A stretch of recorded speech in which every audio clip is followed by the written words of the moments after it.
Condominiums are still a little bit of a challenge. They weren't set up initially for electric vehicles. Was there enough infrastructure put in place? Is there actually enough electricity for the amount of vehicles that will be in it? This is a big concern and worry. I think we can, in most condominiums, most modern condominiums, figure out how to manage 10, 12 electric vehicles, which seems like a lot at the moment.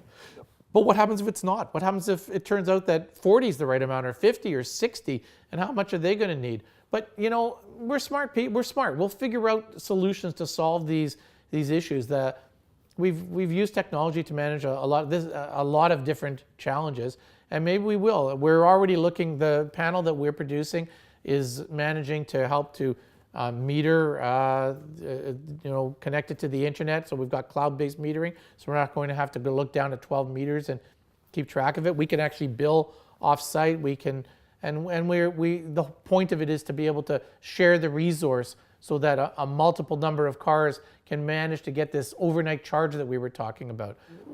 Here we are in a condo garage. If we could have 10 of these and they could talk to each other and decide when to turn on, when to turn off, and that this battery is full, and we could really make a much better use of the electricity that's available as a resource in the condominium. This is still new technology to people that don't necessarily have the EVs. The board of directors of a condominium, or even the condominium managers, they're not really familiar with this technology, and they're there to keep an eye on the condominium, take care of the condominium, and to take care of the needs of everybody that lives in the condominium. So you have hundreds of people living there, only 5 or 6 of them are EV owners. The thing that you're doing, is it going to be fair for everybody? But I always try to think about the idea of amenities. You moved into a condo that had a swimming pool because you thought a swimming pool might be a good thing.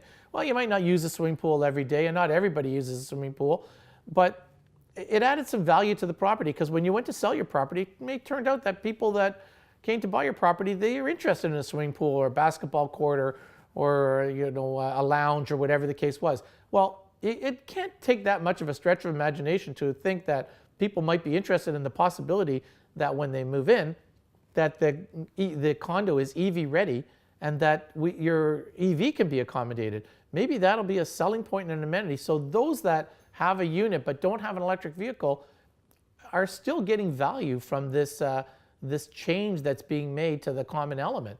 And it's something they may not directly use because they're not plugging in the car, but it may have a value. And we do get calls. Believe it or not, I get calls from people saying, I want to buy a condo in Toronto. Can you tell me the name of some of the condos that are EV ready? And we do have a couple. We have a couple down in downtown Toronto. We've done one out in Mississauga. And I will give these names. And I think that, in fact, these people are actually calling. So that's an interesting perspective that I don't know that you would necessarily think about.